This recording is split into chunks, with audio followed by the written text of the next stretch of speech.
Bienvenue dans Smart Bourse, votre émission quotidienne sur Smart for Change pour rester à l'écoute des marchés. Chaque jour, vous nous suivez en direct à 17h à la télévision via vos box et vous nous retrouvez dans la foulée en rattrapage, soit en replay sur bismart.fr, soit en podcast sur l'ensemble de vos plateformes préférées. Au sommaire de cette édition ce soir, le coup d'envoi d'une semaine qui sera intense avec un news flow attendu tant sur le front macroéconomique que microéconomique, la macro et les banques centrales notamment avec la communication attendue de la Réserve fédérale américaine mercredi soir et puis des chiffres macro qui concerneront notamment l'Europe en fin de semaine avec les premières estimations de croissance pour le 4e trimestre et les premières estimations d'inflation également en zone euro pour le mois de janvier. Et puis la partie microéconomique, Pauline Gratel vous donnera un peu plus de détails sur le calendrier, mais on attend beaucoup de poids lourds au rendez-vous, des publications trimestrielles, à commencer par la tech en général et la tech américaine notamment, et puis côté européen, on sera attentif à la publication d'un LVMH qui dévoilera ses chiffres d'activité demain soir après la clôture, et puis toujours quelques opérations et situations spéciales avec aujourd'hui l'OPA de Daniel Kretinsky sur Fnac Darty, une OPA accueillie favorablement par le marché bien sûr, mais également par le management et la direction de Fnac Darty. Là aussi, Pauline Gratel vous apporte plus de détails sur cette opération qui semble en bonne voie aujourd'hui. Sur le plan des marchés globaux, la vigilance augmente quant à la direction du yen japonais. Le yen japonais qui a déjà repris 3 à 4% depuis ses points bas de vendredi. On approchait de 160 quasiment sur la parité dollar-yen. On se retrouve à moins de 155 et moins de 154 même au moment où on se parle, alors que les rumeurs d'intervention se multiplient. La nouveauté, c'est que les interventions pourraient être coordonnées avec le Trésor américain. Scott Bessent, à l'occasion du forum de Davos la semaine dernière, évoquait déjà le sujet japonais et s'est entretenu avec les différentes autorités japonaises, à commencer par la première ministre Sanae Takaichi, qui fait face à de futures élections prévues le 8 février prochain. Le dossier japonais a toujours bonne place dans Smart Bourse et nous y reviendrons évidemment ce soir encore avec nos invités dans un instant. Et puis nous reviendrons à l'heure américaine dans le dernier quart d'heure. Chaque lundi, Pierre-Yves Dugas est avec nous, notre correspondant américain, pour décrypter la vie politique, économique, financière américaine. Nous reviendrons notamment sur la dernière bavure de la police de l'immigration et des frontières américaines qui ravive le risque politique et le risque notamment de shutdown dans les prochaines semaines.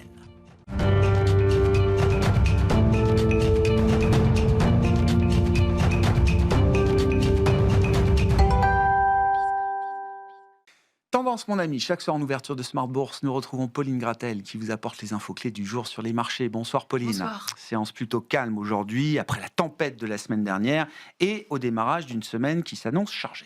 Oui, elle sera chargée tant côté macro que côté micro. Pour rappel, on attend donc la décision monétaire de la Réserve fédérale américaine, celle de la Banque du Canada et en zone euro, les premières estimations de croissance des différents pays pour le 4e trimestre, ainsi que les estimations d'inflation pour le mois de janvier qui seront aussi regardées.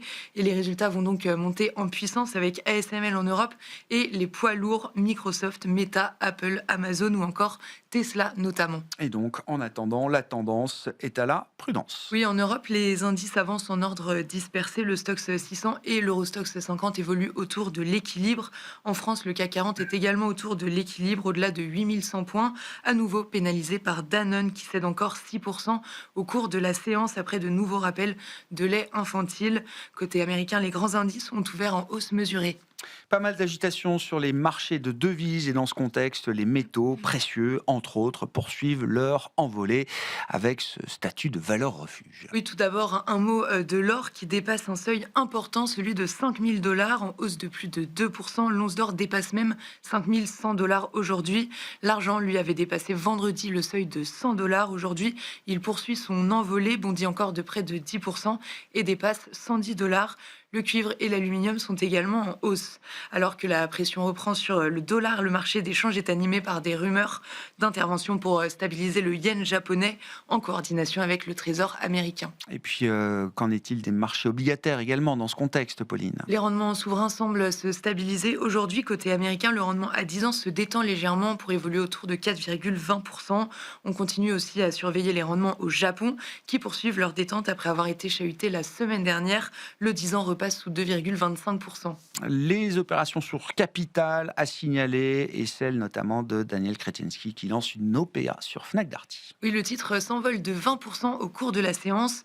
L'offre à 36 euros par action en numéraire valorise le groupe à plus de 1 milliard d'euros et représente une prime d'environ 20% par rapport au dernier cours de clôture avant l'annonce. Kretinsky, qui détient déjà près de 28,5% du capital, vise désormais à dépasser le seuil des 50% sans toutefois procéder à un retrait de la cote. Et puis parmi les quelques publications du jour, on retiendra celle de Ryanair. Oui, la compagnie aérienne low cost a revu en légère hausse sa prévision de trafic pour 2026 au titre de sa publication du troisième trimestre pour son exercice décalé. Mais l'optimisme de Ryanair ne convainc pas du tout les investisseurs. La compagnie aérienne voit en effet son bénéfice net s'effondrer de 80% à cause d'une amende imposée par l'Italie. Le titre évolue en repli. Quels sont les événements programmés à l'agenda demain sur les marchés, Pauline? Demain, on attend les résultats de Boeing, American Airlines, United Airlines ou encore LVMH en France qui publiera ses comptes après la clôture. Côté macro, la séance sera calme et on regardera la confiance des consommateurs du Conference Board de janvier aux États-Unis. Tendance, mon ami, chaque soir en ouverture de Smart Bourse, Pauline Gratel est avec nous et vous apporte les infos clés du jour sur les marchés.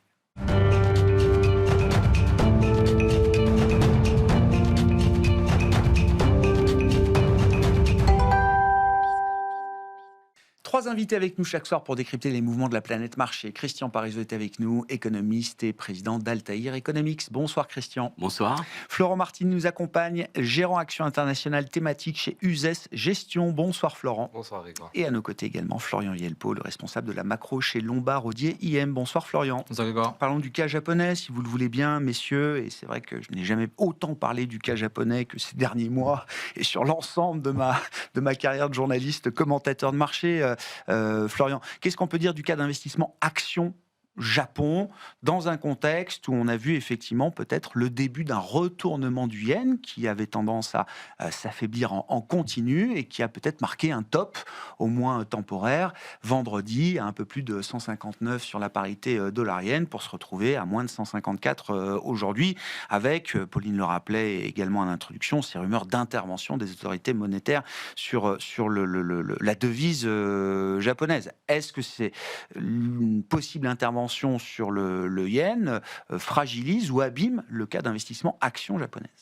Alors, si je devais résumer simplement notre perception du cas d'investissement action, je dirais simplement que le Japon a plus ou moins l'inflation cœur des États-Unis et une politique monétaire beaucoup plus accommodante que celle de la BCE. Et en plus de ça, on est en train de rajouter 3% de stimulus fiscal qui va cibler précisément la demande. Alors, autant ça peut être un cocktail explosif du côté obligataire, on en parlera probablement un petit peu après, autant du côté action, en fait, on est en train de réunir des conditions assez classiques, une expansion de multiples, c'est-à-dire des taux réels sur la partie courte encore qui sont encore négatifs, si on retient comme mesure de l'inflation, cette inflation cœur, donc l'inflation hors élément cyclique, ça, hein. Exactement, entre 2,9 et 3,1 selon les différentes mesures qu'on peut retenir.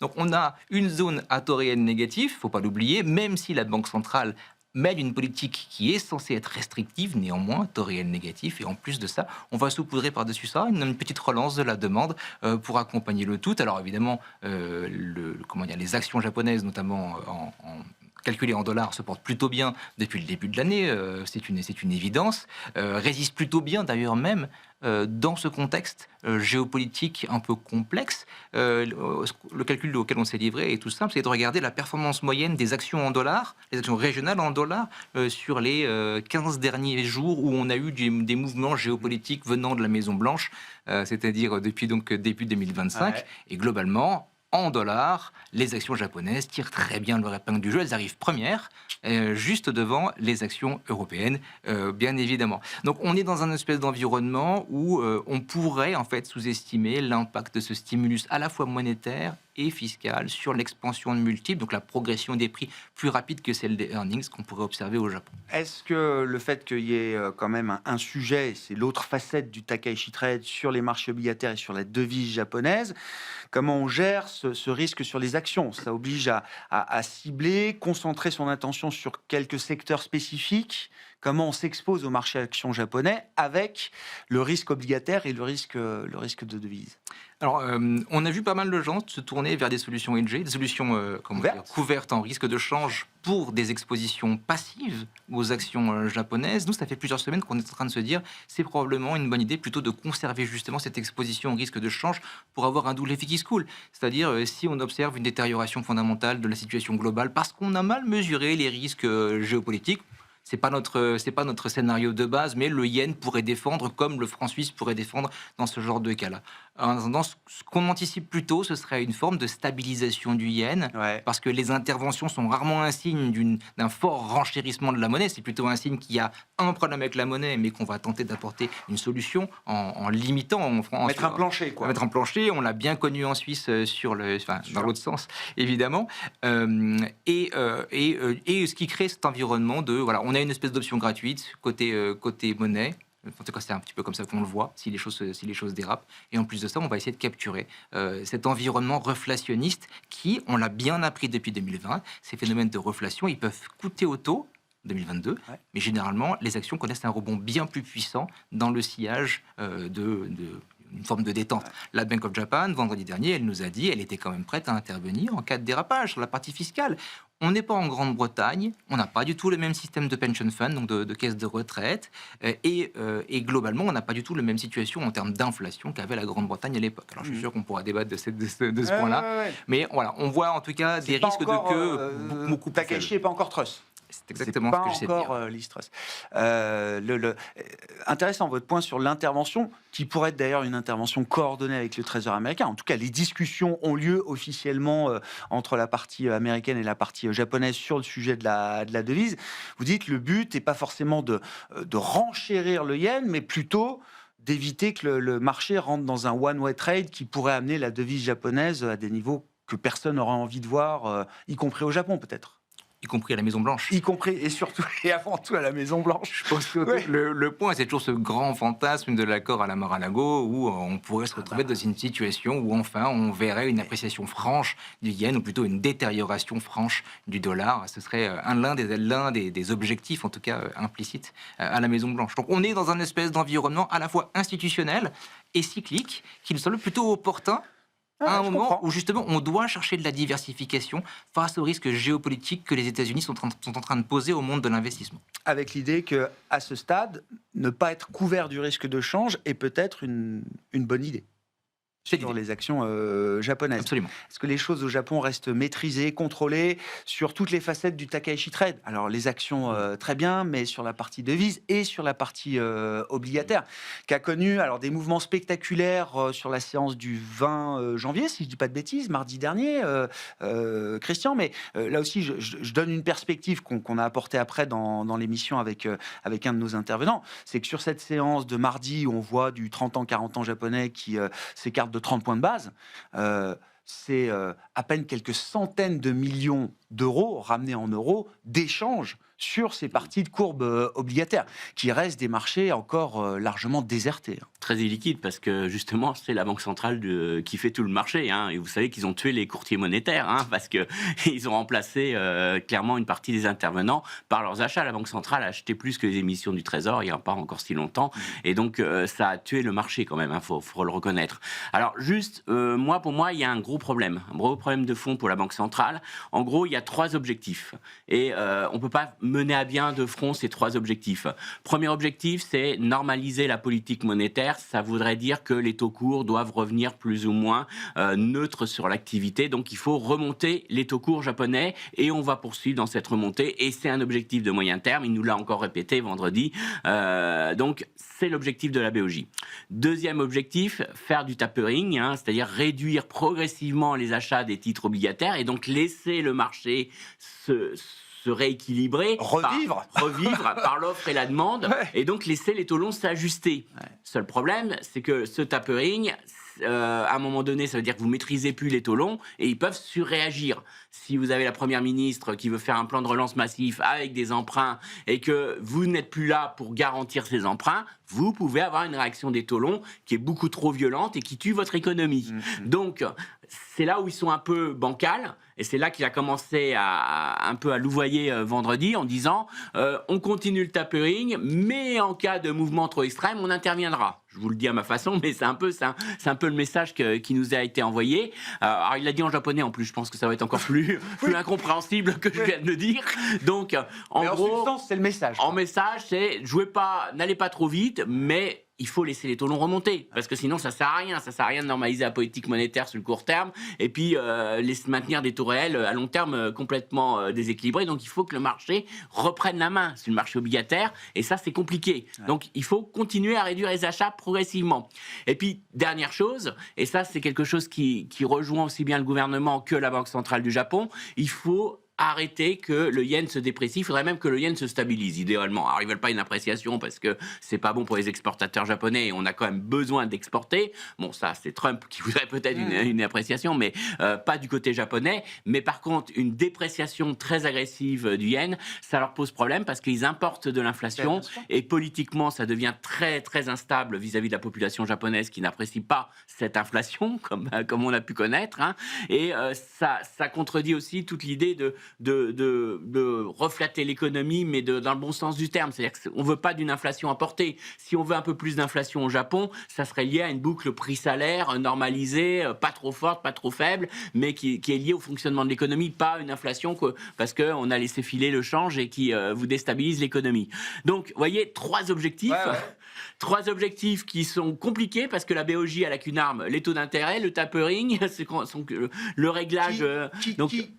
Qui serait amené à lâcher le premier pour permettre justement à ces objectifs de se réconcilier? Est-ce que c'est la Banque du Japon, qui a toujours été très prudente, très conservatrice, qui a passé des années ou des décennies à ne rien faire, si ce n'est continuer d'acheter toujours plus, j'entends, Christian. Est-ce qu'elle peut vraiment à un moment, taper du poing sur la table parce que le marché obligataire demande une normalisation aussi des taux? Elle peut pas taper sur la table parce qu'il y a un État. Et de l'autre côté, c'est un État qui vient d'arriver, elle arrive avec un programme, une volonté de relance, etc. Alors, et elle ne va pas s'arrêter là tout de suite, j'imagine, surtout si les prochaines élections lui donnent une légitimité plus large encore, plus populaire encore que ce qu'elle n'a aujourd'hui. Oui, mais il faut bien comprendre, c'est que la politique budgétaire, ce n'est pas de son ressort.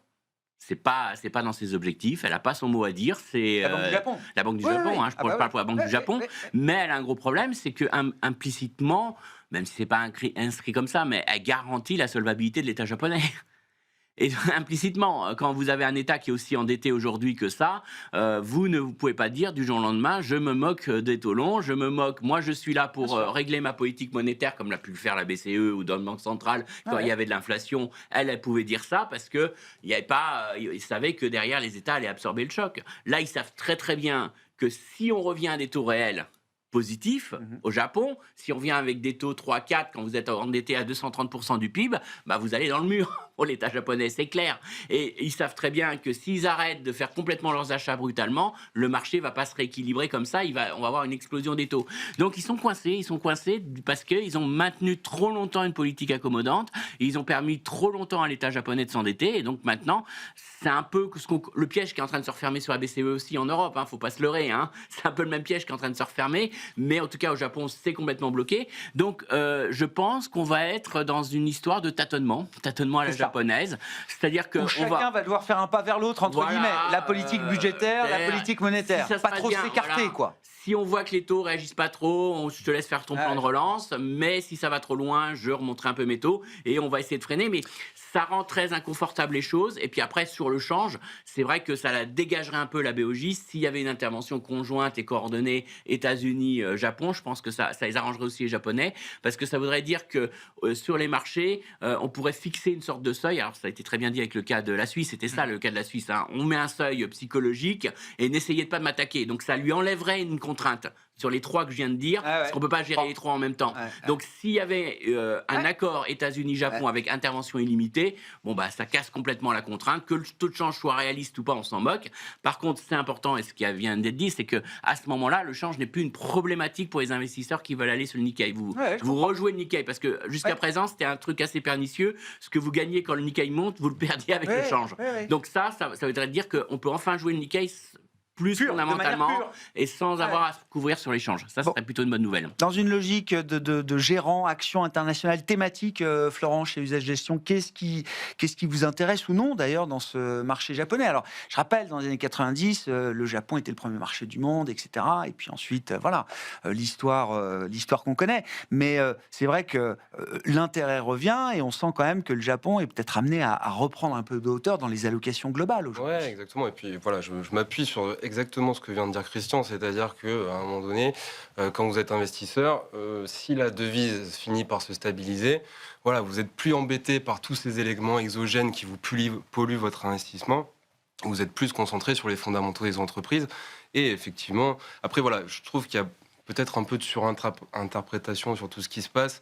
Des interventions coordonnées US-Japon, il n'y en a pas eu beaucoup dans l'histoire et chaque fois c'est dans des conditions assez exceptionnelles. Hein. C'est Fukushima, c'est la crise des banques japonaises en 98. Donc bon, après voilà, moi je vois deux raisons pour lesquelles ils voudraient faire une intervention coordonnée. La première, c'est que c'est vrai que quand il y a intervention coordonnée, là il y a un véritable impact. Que quand la Bosch fait cavalier seul, c'est vrai que parfois ça a été un peu des coups d'épée dans l'eau. Et aussi... probablement, là, je vous renvoie à ce qu'a dit Davos Bessent la semaine dernière à Davos. C'est probablement qu'il y a aussi une crainte que ces interventions soient financées peut-être par de la vente de treasuries dans le contexte actuel, qui serait pas une très bonne pub, voilà, avec tout ce qui se passe. Mais effectivement, pour revenir au cas des actions japonaises, moi, c'est vrai que j'étais pas trop investi dessus parce que je craignais tous ces éléments exogènes. Si ça vient se stabiliser, qu'on n'a plus tous ces éléments exogènes qui polluent l'investissement vraiment et qu'on achète des boîtes pour l'avenir des boîtes et pas que pour de la macro ou des choses comme ça, il y a des cas d'investissement qui sont très intéressants. La tech japonaise est très intéressante. Qu'est-ce qu'il y a d'intéressant là-bas? Il y a dans les semi-conducteurs, il y a beaucoup de choses très intéressantes. La robotique est extrêmement intéressante avec un marché final chinois. Chez beaucoup d'entreprises japonaises, dans ce domaine-là, les Chinois sont en train d'avancer à vitesse grand V. La pharma m'intéresse également. Il y a beaucoup de pépites dans la pharma japonaise. Donc oui, voilà. Moi, j'aimerais bien qu'il y ait une petite exagération de court terme, que le marché panique un petit peu sur les actions japonaises, et ce sera un très bon point d'entrée. Et comme disait Florian, effectivement, si on peut avoir le double effet qui se coule, devise plus marché action, voilà, c'est magnifique. Donc moi là je me pose très sérieusement la question. D'autant qu'on raconte ici et depuis quelques années maintenant un véritable changement structurel des entreprises japonaises avec une attention beaucoup plus marquée à l'allocation du capital, au retour des entreprises qui ont accumulé tellement de cash, encore une fois, pendant des cycles entiers, que même il faut que certains activistes viennent aller les chercher, les piquer un peu pour que ce cash soit peut-être mieux alloué. Et là, il y a un travail de profondeur qui est en train d'être fait par ces grandes entreprises japonaises. Ça a bien commencé déjà. Il y a des choses qui, dans le retour à l'actionnaire, on en parle beaucoup. Ça commence, les rachats d'actions qui se faisaient pas du tout au Japon. Ça n'existe pas. On commence à en parler très sérieusement. Les dividendes, voilà. Donc oui, ça fait partie des cases qui sont cochées et qui sont très intéressantes. Un mot dans ce contexte, et puis on reviendra aux entreprises avec vous, Florent, mais Florian, un mot dans ce contexte. Alors là, on décrit le cas japonais, effectivement, de cette envolée des placements refuges. Alors, c'est essentiellement les métaux aujourd'hui, le franc suisse toujours, le yen, on verra demain si le yen redevient une monnaie refuge en cas de tension. Qu'est-ce qui explique encore à ce stade l'envolée qu'on a sur l'or, mais sur l'argent qui prend encore 10% là en une séance aujourd'hui? Une question fascinante. Oui. Juste pour rebondir juste avant sur ce qui vient d'être dit, et après un mot sur les métaux précieux. Je pense qu'il y a un élément qui revient souvent, je pense, dans notre façon de penser l'investissement, c'est un renchérissement de la monnaie peut être coûteux à l'économie. Et je pense que l'histoire de ces 15 dernières années a montré que les zones où la monnaie se renchérit sont généralement également sont des zones où les actions progressent très vite, parce qu'on a un double effet. Le premier effet, c'est ça s'améliore du côté de la gouvernance, du côté des secteurs qui sont promus dans ces indices-là. Ça attire des capitaux. Ces capitaux génèrent une appréciation du change. Et ce change est une injonction à gagner en productivité pour continuer à faire face aux pressions globales. Et C'est de la Suisse, quoi. C'est l'histoire de la Suisse. C'est l'histoire de la Suisse. Mais pas que. Souvenez-vous, l'Europe en 2005, Oui. 2006, 2007, cette époque dorée où on avait un change fort et où on avait des gains de productivité, on avait une croissance forte également. C'est un peu aussi ce cas-là qu'on pourrait voir justement au Japon. On vient revisiter les valorisations, ça attire du capital, le change se renchérit, exigence de productivité, et c'est une bonne force des inflationnistes aussi qui viendrait donner un petit coup de main à la fois à l'appréciation du change, mais la productivité. Et je pense que c'est une histoire un petit peu... C'est une histoire importante aujourd'hui, la productivité. Il ne faut pas la négliger dans un monde où la démographie commence à ralentir fortement. Cette productivité, c'est probablement la clé, l'une des clés de l'investissement. Anyway. Et le Japon, non mais si, et le Japon est un point est une vigie avancée justement de ce point de vue-là, du fait d'une démographie qui a déjà beaucoup plus vieilli que nous, et de ce besoin impérieux de productivité aujourd'hui. Alors, je vous enjoins à aller regarder le World Economic Outlook du FMI et à comparer progression des profits zone par zone et démographie, investissement, productivité. Ah ouais. Vous trouverez une corrélation négative entre l'évolution de la démographie et l'évolution des profits. Les zones qui aujourd'hui connaissent une certaine ampleur démographique ne sont pas les zones où les profits progressent le plus vite. Pourquoi ? Parce que quand vous êtes de moins en moins nombreux, vous Pas devez besoin d'être faire productif. autant Bien sûr. avec moins. Bien Et ça s'appelle la productivité. Ça, c'est un phénomène qui est assez ouais. fascinant et qui peut potentiellement Très galvaniser la progression Très des indices. Sur les précieux. Sur les précieux, très rapidement. Bon, je vais vous donner ma lecture d'économiste très simple. Alors, à long terme, ce qui peut faire, en tout cas, il y a une forme d'agreement dans la littérature académique. On peut imaginer un des seuls points de référence pour valoriser l'or, c'est le niveau des prix américains. L'or, c'est la monnaie dans une zone où il n'y a pas d'inflation et elle se vend contre le dollar, qui est une zone où il y a de l'inflation. Naturellement, la monnaie, l'or doit s'apprécier, puis c'est une monnaie où il n'y a pas d'un pays où il n'y a pas d'inflation. Ouais, je comprends. Quand on utilise ça comme métrique pour juger du prix de l'or, aujourd'hui, l'or est 200% surévalué. Est-ce que c'est grave, docteur ? Alors, pas tant que ça l'a été en octobre 1980. Alors, pour d'autres raisons complètement, en octobre 1980, ça reflétait simplement le fait que, on était aux portes d'une double récession, Volcker, des taux d'intérêt très élevés, qui luttaient très fort contre la dynamique économique et du coup, l'or valeur refuge dans ce moment-là, on était, je crois, à $50. 50 $, c'est 200% de surévaluation. Oui. Bon, À l'époque. à l'époque, voilà. Oui. Donc ça n'est pas très grave. Simplement aujourd'hui, on n'est pas du tout dans ce modus operandi. On n'est pas confronté à un énorme choc d'inflation. On n'est pas confronté à des taux d'intérêt très offensifs qui sont aux portes de nous créer une récession. C'est du risque géopolitique amplifié par, en tout cas c'est notre interprétation, par un environnement de véhicules d'investissement qui permet aux investisseurs privés de spéculer. L'or c'est un actif spéculatif. Alors, on a quand même rarement vu, enfin en tout cas on a vu qu'une Donc la seule part fois. Spéculation quand même est à considérer. Elle est à dans ces considérer, c'est très C'est difficile pas de les que contre. des investissements stratégiques, c'est pas qu'un cas d'investissement stratégique pour tout le monde. Un investissement stratégique, c'est un investissement dans un actif qui ramène des revenus, et ça n'est pas le cas de l'or, et ça ne le sera jamais. Simplement, l'offre est inélastique, la demande est en train d'être infinie, et ça crée une accélération parabolique des prix. Simplement, vous pensez qu'on l'a déjà vu dans le passé, et ça ne se finit pas nécessairement dans un bain de sang. Et ça, c'est un élément à garder en tête, parce que l'or progresse par plateau. On l'a tous vu. Il n'y a pas de bulle, au sens où il n'y a pas de crack de l'or. Il y a des cracks, il y a des cracks qui sont très limités, c'est 15%. Quand on a besoin de liquider, quoi. C'est pas extraordinaire. Et l'or à long terme, c'est 4% de performance depuis la nuit des temps. Bon. Un mot là-dessus, on en parle Oui, régulièrement. l'or pour mais, moi, oui. Alors l'or, c'est aussi une nouvelle thématique. C'est plus la thématique inflation. Je pense que l'or, c'est l'actif de diversification contre le risque dollar. Exact. Tout simplement. Bon, ok. Et Trump, il contribue pour beaucoup à la montée de l'or parce que je pense que beaucoup d'investisseurs aujourd'hui sont en train de se dire, c'est pas dire que je vais vendre tous mes trésoreries du jour au lendemain, mais on a quand même un président américain qui s'est fâché avec les Japonais, les Chinois qui finançaient sa dette. Le Japon va peut-être avoir beaucoup moins d'appétit pour la dette américaine et il veut se fâcher avec les Européens. Parce qu'en gros, il nous dit financez mon déficit public où je vais augmenter de 30% mes dépenses militaires, mais ça sera pour vous taper dessus et pas pour vous protéger. Donc c'est vrai que quelque part, les Européens, ils sont en train de se dire est-ce qu'on peut faire confiance encore aux États-Unis quand on met notre épargne.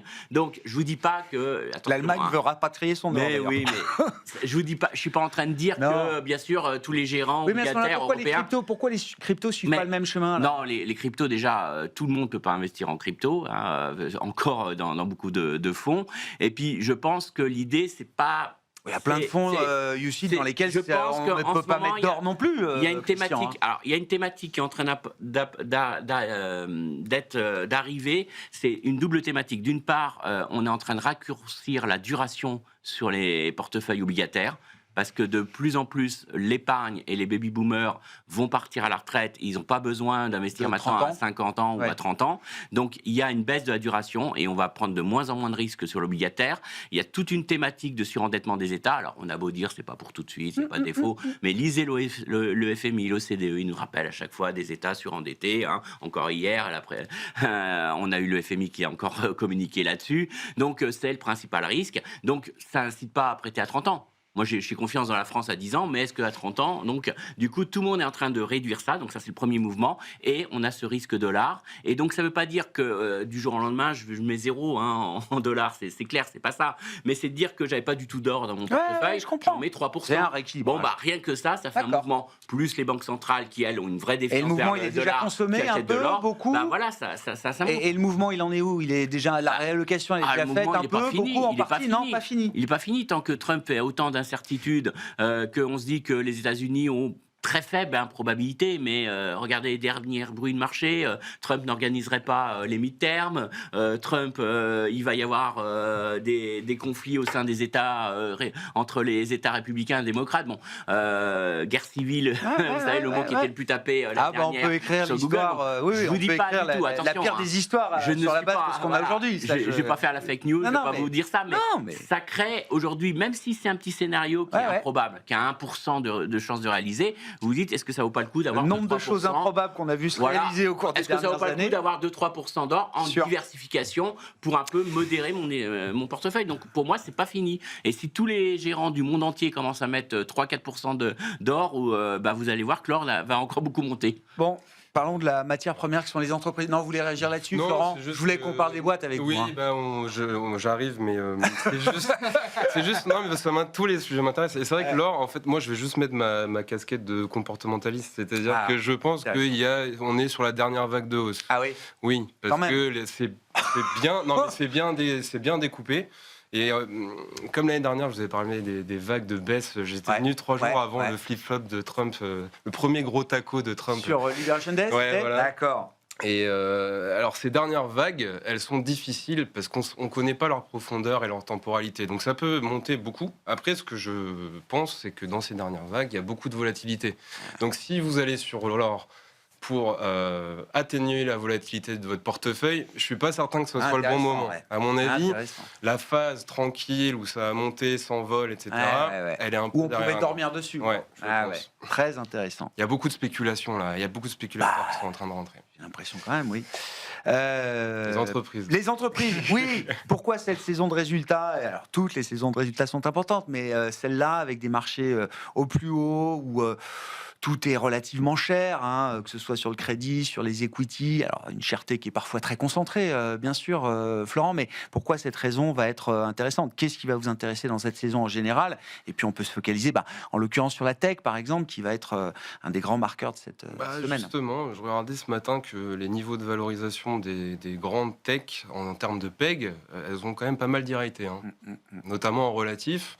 Depuis le T2, T3, c'est des entreprises qui font pas grand-chose en termes de perf. Même Microsoft, par exemple, a perdu 20% par rapport à ses plus hauts. Donc on peut plus dire que c'est extrêmement cher, en tout cas cette cohorte-là. Maintenant, moi, ce qui m'intéresse, alors ce qui m'a intéressé en premier lieu, c'était TSMC dans la tech. Ce chiffre est d'autant plus énorme en termes de capex qu'il faut connaître un petit peu la psychologie des Taïwanais. Donc 56 milliards, c'est ça? 56 milliards, c'est la fourchette haute. Je crois que c'est entre 52 et 56. Les Taïwanais sont des gens très humbles. Il faut savoir que chez TSMC, ils ont été extrêmement marqués en 2009 par un surinvestissement qu'ils ont fait à un moment donné. On sortait de la crise des subprimes et il y a l'ancien fondateur qui est revenu aux manettes de TSMC et qui a dit « Moi, je sens qu'il va y avoir un super cycle sur les smartphones ». Il a eu raison, mais il s'est passé 2-3 ans où ça n'a pas délivré et donc il y a eu des surcapacités très fortes. Et donc, le management de TSMC est très traumatisé par cet épisode-là. Et donc, est très conservateur. Très conservateur. Et donc, Si ce chiffre est aussi élevé et a autant surpris le marché, ça veut dire qu'ils sont très confiants ouais. sur ce qui va se passer dans le futur. Donc moi, ça m'a beaucoup intéressé. Donc il y a la publication d'ASML mercredi. Alors le titre a pas mal monté. Ouais, ça a bien rebondi, ouais. Il peut y avoir des petites prises de bénéfices, mais voilà, les capex de TSMC qui sont très forts, c'est très positif pour toutes les semi-cap. C'est très intéressant. Et C'est après, important ce que vous dites là sur la partie CAPEX semi-conducteur, parce qu'on est dans une économie de CAPEX aujourd'hui, en tout Oui. cas dans un cycle de on CAPEX. est là-dedans. La croissance vient des CAPEX. Enfin, il y a un changement de nature de la croissance qui se reflète évidemment dans les entreprises, mais qui est aussi le fuel principal de la hausse des marchés aujourd'hui. Hein. Ouais, et de la santé de l'économie américaine Ah aussi, ouais, hein, ouais, ouais. qui est vraiment en cas. Donc tout ce qui touche de près ou de loin au data center, à la défense, ça se passe très bien. Le reste, c'est un peu plus compliqué. On l'a vu dans les résultats, par exemple, la semaine dernière. Hein, déjà, voilà, vous avez des réactions sur tout ce qui touche au data center, ça se passe plutôt bien. Le reste, c'est un peu plus compliqué. Et je l'explique aussi par le fait que sur tout ce qui est cyclique, hors de l'écosystème data center, on attend des chiffres très élevé parce que le ratio cyclique défensive, ça s'est beaucoup Bien sûr. écarté. Bien sûr. Donc le marché attend une accélération cyclique et il y a eu des réactions un peu mitigées sur des 3M, des Fastenal, des choses comme ça. Mais c'est un sell the news, c'est-à-dire que le marché s'est pense que positionné avec des attentes très fortes sur les cycliques, qu'il y a un risque de vendre les nouvelles de ce point de Il y a vue-là. ça, il y a aussi le fait que les performances soient pas autant au rendez-vous qu'espéré. Ah. Voilà, je pense qu'il y a ça. Après, voilà, il y a les GAFAM qui vont commencer à publier. Là, je peux pas faire de généralité. On les attend toutes sur des points différents. Là, il y a Microsoft mercredi. Ils sont attendus sur Azure, ils sont attendus sur Maya 200, donc leur puce in-house qu'ils vont développer. Il y a Meta qui est très attendu sur les CAPEX et sur les OPEX. Il faut clarifier un peu la stratégie. Il faut que là. Zuckerberg se calme un petit peu. Enfin, en tout cas, c'est ce qu'attend le marché, hein, parce qu'à la dernière publication, il a inquiété vraiment tout le monde. Et on a Apple qui est très attendu sur Siri, sur l'impact des prix de la mémoire. Voilà, Siri, c'est très intéressant parce que le pacte avec Gemini est scellé.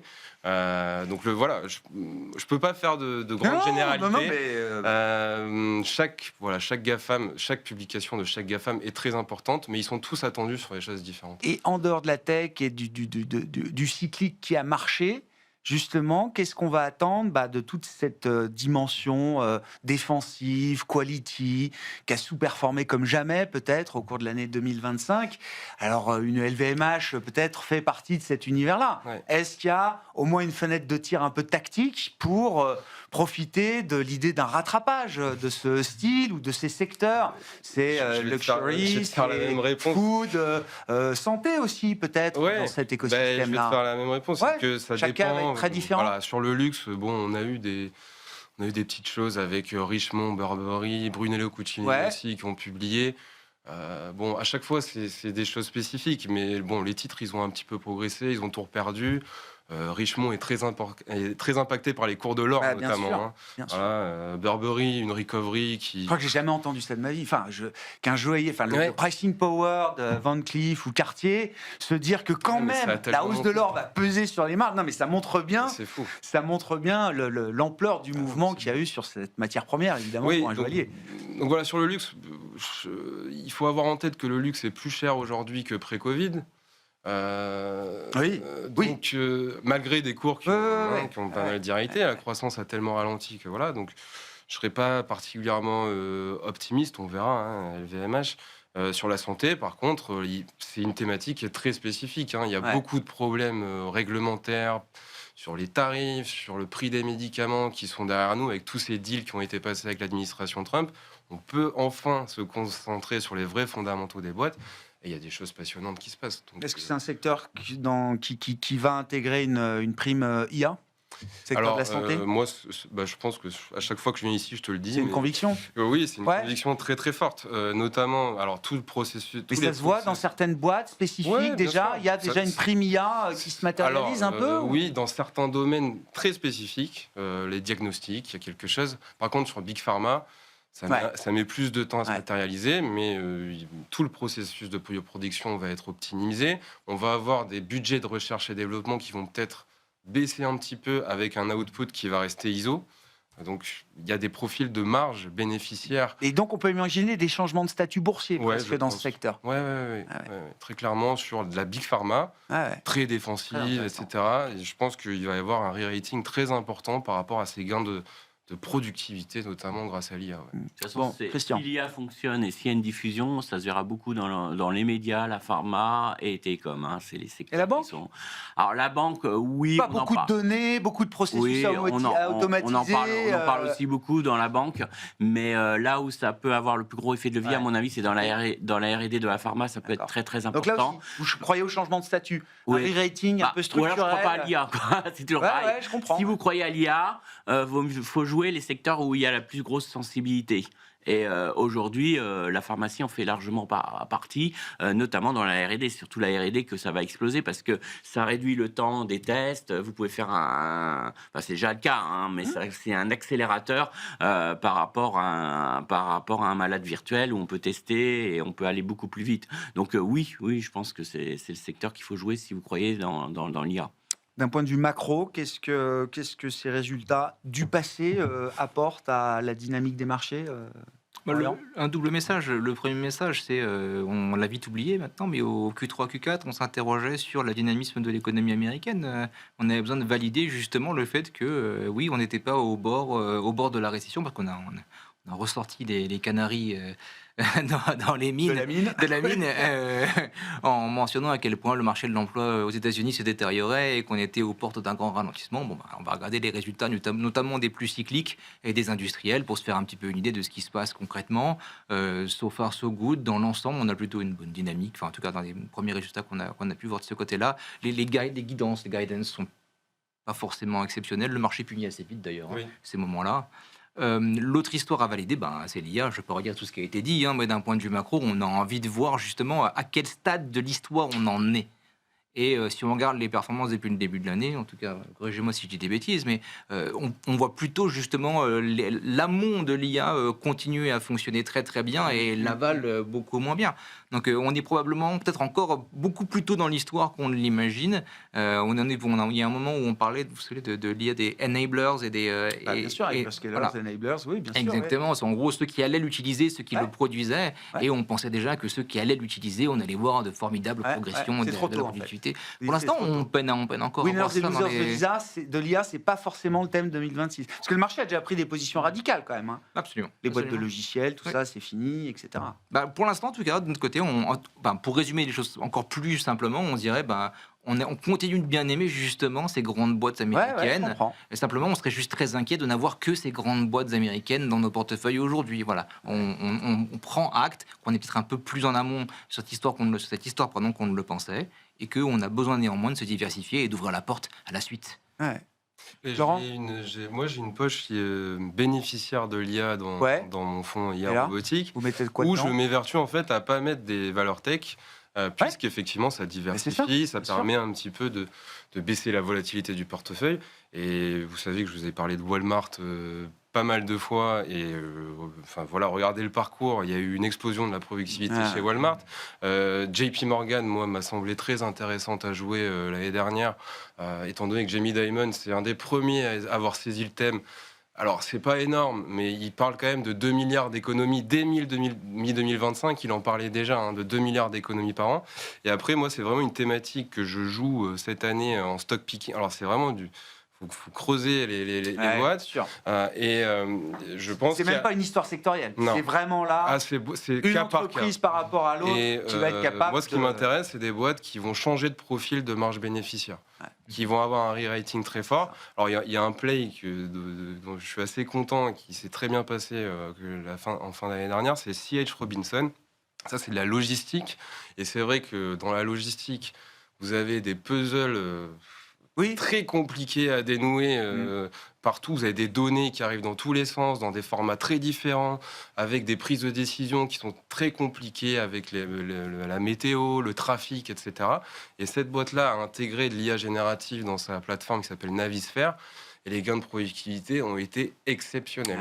C'est-à-dire qu'on a augmenté de 50% par employé le nombre d'expéditions. Et vous avez une IA aujourd'hui qui est capable de faire du pricing prédictif en fonction des données météo, du trafic. voilà, il y a pas mal de boîtes, j'ai pas mal de petits exemples comme ça, où effectivement, au global, la productivité a du mal à être mesurée. Ah bah, c'est le Mais paradoxe éternel. Hein. j'imagine Ouais. mal que des exemples comme ça n'arrivent pas à se généraliser. Alors ça va être progressif, hein, mais ça va arriver. Et puis, anecdote, plus anecdote, plus anecdote. Voilà. À un moment, ça finira peut-être par se voir Voilà, dans des chiffres, espérons-le. dans des chiffres macro. Merci beaucoup, messieurs. On s'arrêtera là pour ce soir. Merci à vous trois d'avoir été les invités de Planète Marché. Florent Martini, gérant action internationale thématique chez USES Gestion.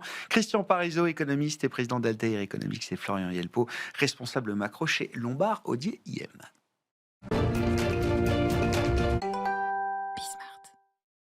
Le dernier quart d'heure de Smart Bourse, c'est le quart d'heure thématique. Chaque lundi, le thème, c'est le thème américain, la vie politique, économique, financière américaine que nous décryptons avec notre correspondant américain, Pierre-Yves Dugas, à distance avec nous. Il y a peut-être même une actualité météorologique aux États-Unis avec cette tempête ou cette vague de froid qui est en train de frapper l'ensemble du pays, qui calme peut-être un peu les esprits. Je ne sais pas, Pierre-Yves, parce que c'est vrai que les derniers jours ont encore été mouvementés. Je parle sur le plan domestique aux États-Unis avec cette police de l'immigration et des frontières qui a commis, je vais le dire comme ça, hein, une bavure encore à Minneapolis dans l'État du Minnesota.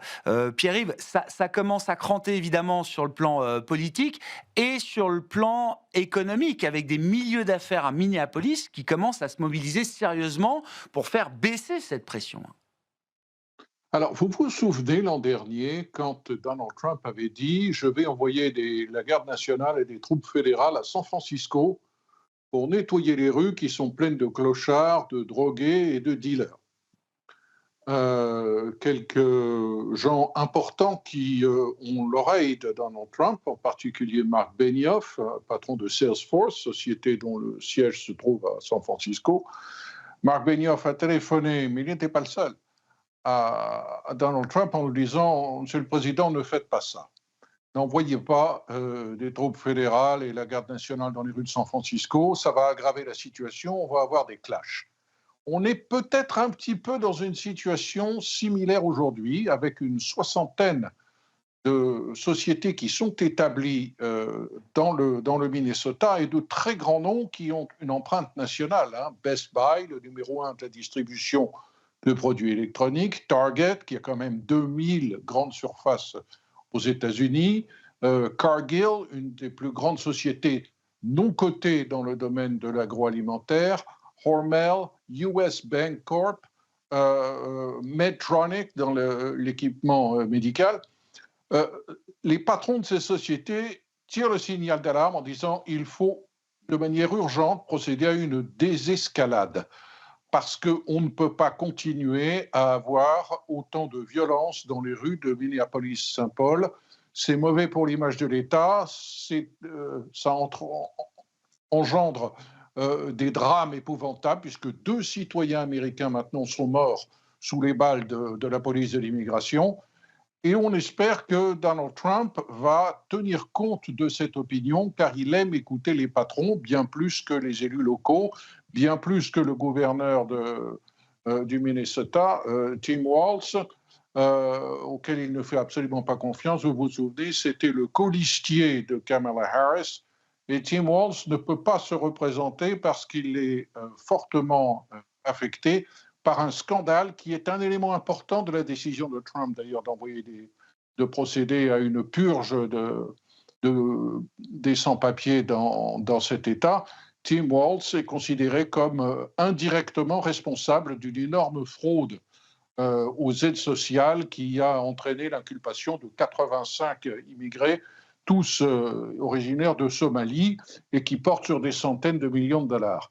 Donc on est peut-être à un virage où les républicains modérés sont en train d'oser élever la voix pour dire au président il faut calmer le jeu en matière de lutte contre l'immigration clandestine, et où les milieux d'affaires, qui sont très silencieux depuis un an, disent au président Trump attention, on a franchi une ligne rouge. Est-ce que ça, comment est-ce que tout ça s'intègre avec les discussions qui doivent permettre d'éviter un nouveau shutdown à la fin du mois, Pierre-Yves?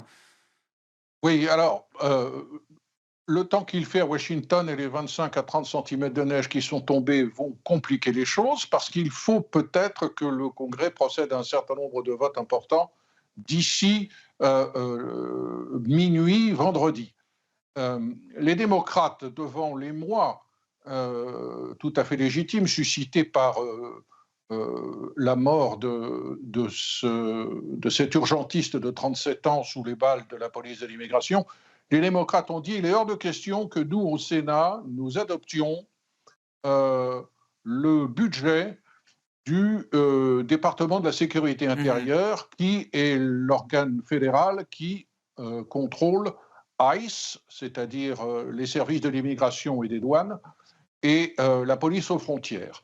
Dans un paquet législatif qui comprend le financement de 6 grands départements fédéraux, dont la Défense, dont le département d'État, il y a aussi le département de la sécurité intérieure à hauteur de 64 milliards sur un total de un peu plus de 1200 milliards.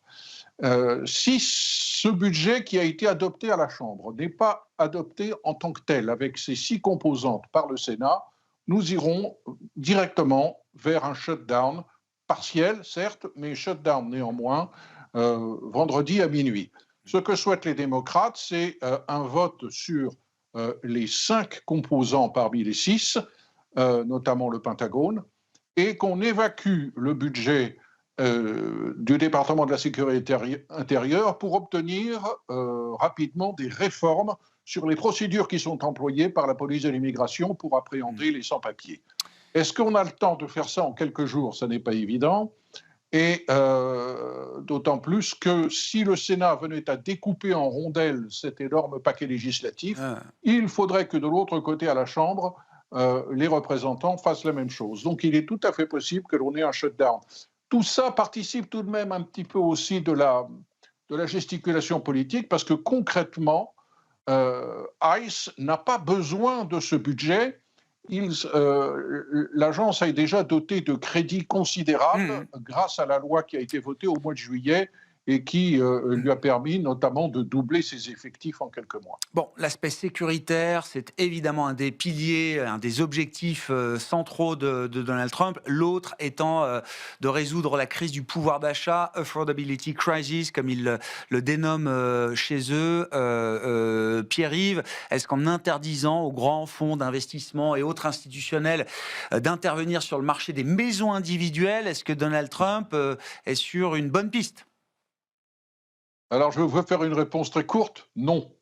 En fait, c'est une légende qui a été perpétrée, entretenue, amplifiée sur les réseaux sociaux, selon laquelle de grands institutionnels de Wall Street pèseraient sur le marché immobilier résidentiel, achèteraient par centaines des propriétés, feraient grimper les prix et ensuite imposeraient des loyers très élevés aux pauvres Américains. Il n'y a pas de gros institutionnels américains, notamment BlackRock, qui a été accusé de cela. BlackRock n'est pas du tout dans ce business-là. Il y a un certain nombre d'institutionnels qui sont spécialisés là-dedans, mais ce ne sont pas des géants de Wall Street, c'est des sociétés comme Amherst, des sociétés comme Pretium, des sociétés comme Invitation Homes, par exemple. Mais leur empreinte sur le marché résidentiel immobilier est très faible. On parle de 2 à 3% peut-être du parc résidentiel, et ils interviennent, lorsqu'ils interviennent, plutôt dans des marchés déprimés. On les voit intervenir a priori davantage autour de Nashville, autour de Dallas, et pas dans les marchés où les prix continuent de grimper fortement, New York, la région de Washington ou encore la Californie. Pour autant, Donald Trump souhaite faire quelque chose et il rejoint les éléments les plus populistes du Parti démocrate et il a donné instruction par décret au secrétaire au Trésor d'abord de définir quels étaient ces institutionnels qui interviennent sur le marché immobilier et de leur interdire. En fait, il y a des petits institutionnels qui interviennent sur le marché résidentiel, qui achètent une douzaine, parfois plus, de logements. et qui cherchent ainsi à compléter des revenus. Mais leur intervention n'est pas de nature à bouleverser le rapport de l'offre et de la demande, qui est le point fondamental du déséquilibre aujourd'hui sur le marché immobilier, parce que la demande reste forte, l'économie américaine va bien, mais l'offre de propriété n'augmente pas. Elle n'augmente pas pour toutes sortes de raisons, notamment en raison des taux d'intérêt, mais aussi parce que toutes sortes de réglementations environnementales ainsi que la privation de la main-d'œuvre immigrée ralentissent considérablement le travail de construction aux États-Unis. On a un stock de propriétés à vendre qui est entre 3 et 4 mois au rythme actuel de vente des maisons existantes. Ce niveau-là de stock, historiquement, est beaucoup trop bas et ne correspond pas au point d'équilibre entre l'offre et la demande. Quand on a un stock de 3 à 4 mois, les prix continuent de monter. Il faudrait que ce stock de propriétés à vendre monte à 6 ou 7 mois pour que l'on commence à voir un ralentissement de l'augmentation des prix de l'immobilier résidentiel aux États-Unis. Le prix médian d'une maison individuelle aujourd'hui est de 405 000 $. Ouais. Sujet compliqué, alors l'affordability en général et la question du logement avec ce manque d'offres structurelles ou latents aux États-Unis, mais comme dans d'autres pays, avec la question de si Donald Trump veut faire baisser les taux longs, c'est aussi resolvabiliser la demande et donc s'exposer à une hausse supplémentaire des prix de l'immobilier, Pierre-Yves. Alors, il veut le beurre et l'argent du beurre. Oui, il l'a dit d'ailleurs à Davos. Il a dit des millions d'Américains, et c'est vrai, sont devenus millionnaires grâce à l'augmentation des prix de leur logement, et je ne veux pas que ces gens-là s'appauvrissent. Ouais. Donc, effectivement, alors on ne va pas faire baisser le prix des maisons à ce moment-là. Vous savez que plus de la moitié des propriétaires de résidences individuelles sont détenteurs de crédits hypothécaires où le taux fixe du prêt est de 4% ou inférieur. Ouais. 4%, c'est beaucoup moins que le taux actuel du marché qui est entre 6 et 7. Oui. Et puis j'avais en tête dans ce cas-là, les propriétaires ne veulent pas vendre parce qu'ils veulent garder leur mortgage. Oui. Et puis une autre proportion, c'est que de plus en plus de propriétaires, au fil du temps, n'ont plus de mortgage associé évidemment à leur logement. Donc ils sont nets, le patrimoine est net de tout emprunt désormais. Bon, c'est compliqué, une forme de triangle d'incompatibilité évidemment parmi tous les objectifs poursuivis en même temps par Donald Trump, et nous en faisons la chronique régulière grâce à vous, Pierre-Yves. Pierre-Yves Dugas avec nous chaque lundi dans ce quart d'heure américain que vous pouvez suivre en direct, bien sûr, sur Bismart for Change ou retrouver en replay sur bismart.fr ou encore en podcast sur l'ensemble de vos plateformes préférées.